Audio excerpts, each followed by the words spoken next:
Calkins and Ron Tillery here again. Grizzlies just wound up practice. They're heading now to San Antonio. Is there any way they can steal one?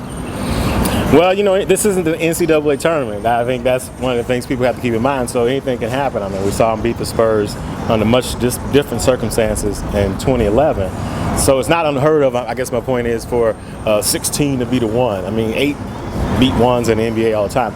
But the Spurs would really have to have an awful game. I mean, and the Grizzlies would have to play, I think, as Matt Barnes said, a perfect game. So that's the scenario you're looking at. What does success look like for this fan base that has always gone into the postseason thinking we can do it, we can figure out a way?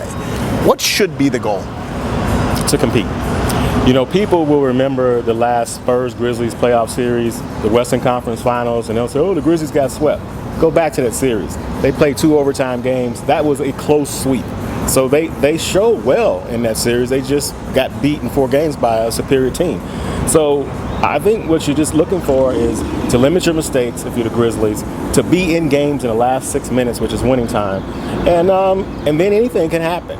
And so, while I don't expect them to win, I don't think you do either. No. This probably will be a sweep by the Spurs. I just think success looks like the Grizzlies being competitive in the series. To me, this season boils down to that. What we will remember is the win over Cleveland, and is the win over the Clippers, and what we will remember is doing things that they were not supposed to do. Right?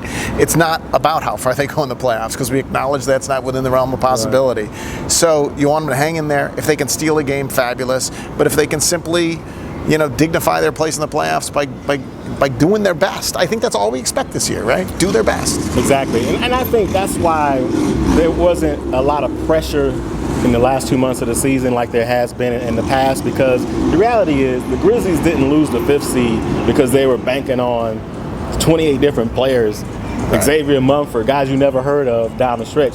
They lost it when they were healthy, and they didn't perform to their potential in the first half of the season.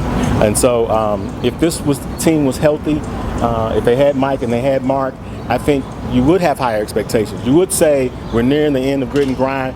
They have to make a run to a championship, and I think that would have been fair.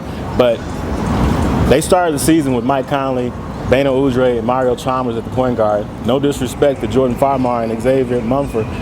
Say that 5 times. That is not. But I mean, that's what you're going into a series against Hall of Famer in Tony Parker with. So you just want to be competitive. We will both be in San Antonio, and we'll talk to you from there.